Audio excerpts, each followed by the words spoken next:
O chroma key é uma técnica de remoção de fundo por substituição de outro, seja ambiente ou espaço, ao gosto do freguês. E recentemente ele está mais na categoria de filtros para aplicativos de edição de vídeo ou algum recurso específico em algum software de edição de computador, sendo esse um extra em qualquer tipo de edição.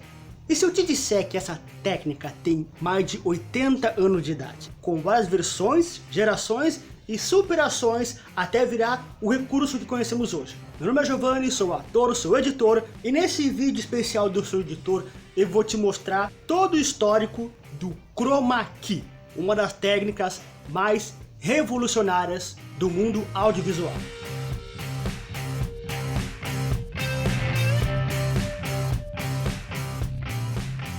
Para você que caiu de paraquedas aqui, aproveita e já se inscreve. E para você que já é daqui, já deixa o like. Porque esse vídeo vai ser uma verdadeira viagem no tempo. E serve até para fazer uma divisa lá com a saga Shitpost que está sendo rodada esse mês. Saga essa que é mais focada em photoshops que deram errado. Mas esse vídeo é para mostrar pelo menos uma coisa. Que a falha de ontem possibilita o sucesso de amanhã.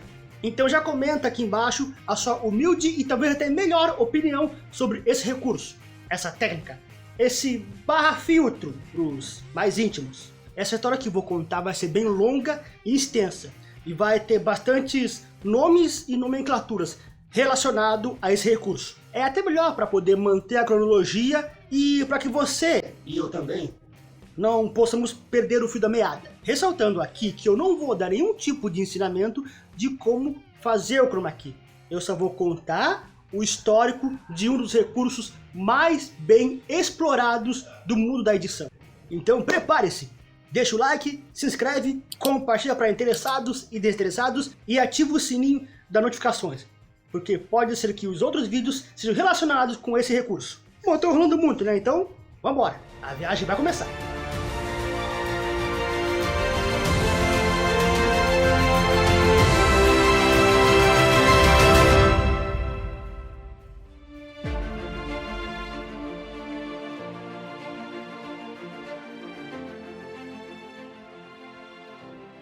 E o primeiro nome para começar essa história é esse, Georges Méliès.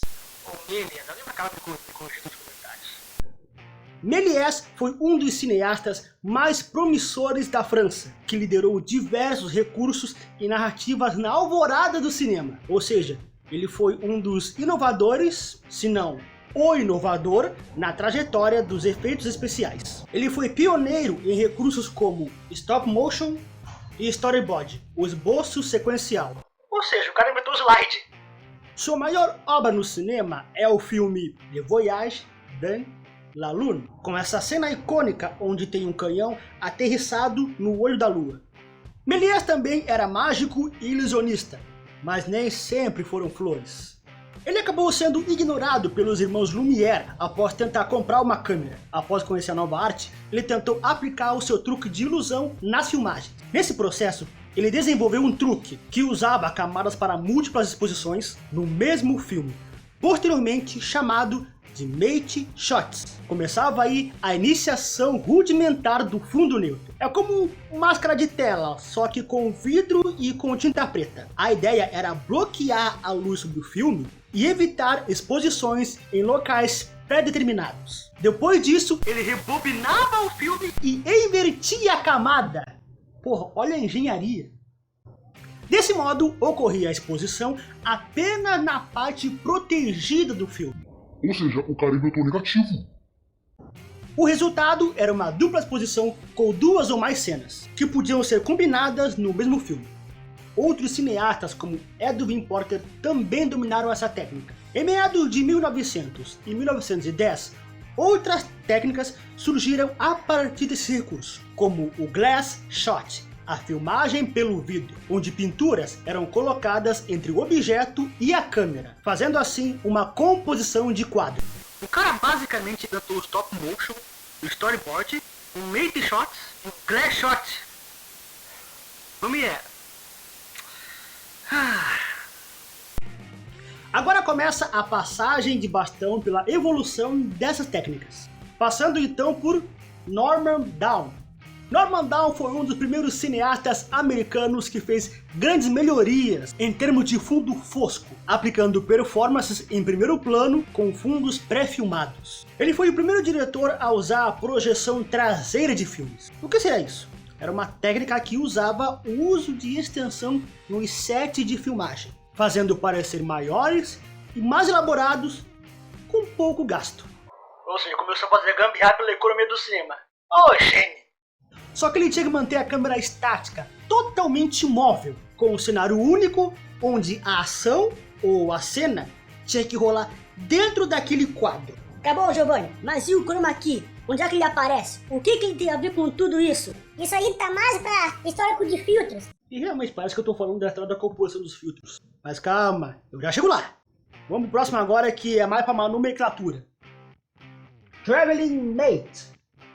Posteriormente, essa técnica foi patenteada por Frank Williams, que era um recurso onde capturava o personagem em um fundo preto. Depois disso, ele era copiado e recopiado em vários tons de negativo, aumentando o seu contraste e o seu grau, até ficar uma silhueta em preto e branco, usando então como camada de movimento de quadro. O recurso Williams foi usado em filmes clássicos como O Homem Invisível, de 1933. Foi a época da ascensão desse recurso, até surgiu o problema com as sombras, levando a uma nova alternativa que surgiu um pouco mais tarde, em meados de 1925. Dunning. O processo Dunning era usado em luzes coloridas, iluminando a tela do fundo em azul e o primeiro plano em amarelo, usando corantes e filtros, As luzes eram separadas ou divididas para poder ser criadas, então, as camadas de movimento. O recurso Dunning foi usado no clássico King Kong, de 1933. Mas com o novo recurso, veio um novo problema. O processo Dunning só conseguia funcionar em filmes preto e branco. Quando chegou o cinema colorido, um novo modo de fazer efeitos especiais foi criado em 1940. Por esse cara, Larry Butler. Ele usou uma técnica de filmagens de elementos contra o fundo azul, com uma faixa padrão de 3 tiras, inicialmente batizado de Technicolor. Sua consistência era similar ao Dunning, mas com a separação do azul para obter a silhueta em formato negativo, com o uso desse formato nas tiras coloridas. Com essa impressora óptica, que era coisa nova na época, era possível combinar múltiplas cores com várias tiras em um único filme, removendo o fundo azul da cena, usando o negativo e fazendo a composição de ambas as partes, ambas isoladas numa só. Esse recurso deu para Butler o Oscar de melhores efeitos especiais pelo filme O Ladrão de Bagdá, de 1940. A grosso modo, o recurso do Butler era como o do Dunning, só que adaptado para filmes coloridos. A cor azul era a melhor escolha que tinha na época, porque era a mais distante dos tons de pele, e tinha também a menor ausência de grão fotográfico. Só que esse recurso custava o olho da cara, e ainda tinha o problema com as bordas. Depois disso, outras técnicas foram sendo usadas a partir desse recurso. E tem uma outra que acabou entrando na jogada. Segunda tela amarela. Por volta de 1950, Pedro Vlahos, é isso? Pedro Vlahos?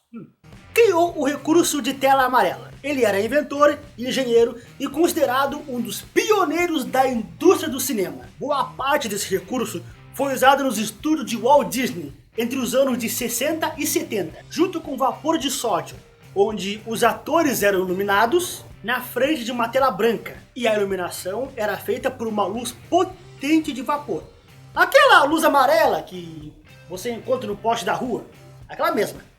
Esse tipo de luz tinha uma emissão muito específica de comprimento e de onda. Um prisma com revestimento especial era adaptado na antiga câmera Technicolor. Alô, Butler! Com esse recurso foi possível criar as camadas de movimento quase que automaticamente. Adaptando a técnica do Butler com as luzes de sódio, foi criado o melhor recurso então composto naquele tempo. Recurso esse que deu o Oscar ao clássico Mary Poppins, de 1964. E com o tempo, mais uma vez, surgiram o tal dos probleminhas que vem junto com os novos recursos. Tudo isso só podia ser feito por uma câmera. E como a câmera era da Disney, o aluguel já estava muito caro, assim dizendo. Uma baita nota. Posteriormente, o fundo azul foi trocado pelo fundo verde. Usuário expansivo. Outros recursos foram possíveis de serem desenvolvidos a partir dos anos 60, até chegar aos tempos recentes do domínio da internet. Passando então pela variação de pixels, taxas de quadros e gravações em 4K. Entre esses muitos resultados que foram possíveis por bem menos de R$2.000. E depois disso, os softwares e os programas de edição ficaram muito mais acessíveis a esse recurso, com fluxo de trabalhos e configurações muito mais aprimorados, com melhores renderizações e um leque de possibilidades, expandindo a produção no conteúdo audiovisual até o dia de hoje, onde alguns youtubers, entre outros criadores de conteúdo, precisam usar panos verdes gigantes, assim como eu, e usar programas de edição com recurso adequado para essa técnica. E outros criadores mais recentes que só precisam de aplicativos com o mesmo recurso que possa se adaptar ao exato tipo de conteúdo. George Méliès, Norman Down, Frank Williams, Larry Butler e Pedro Vlahos. Eles criaram e desenvolveram a técnica que ganhou o Oscar de efeitos especiais e que nos dias de hoje está no alcance de todos nós. E não fica só no cinema. Hoje em dia isso é usado em novelas, em séries, em quase todos os tipos de programas que envolvem mídia.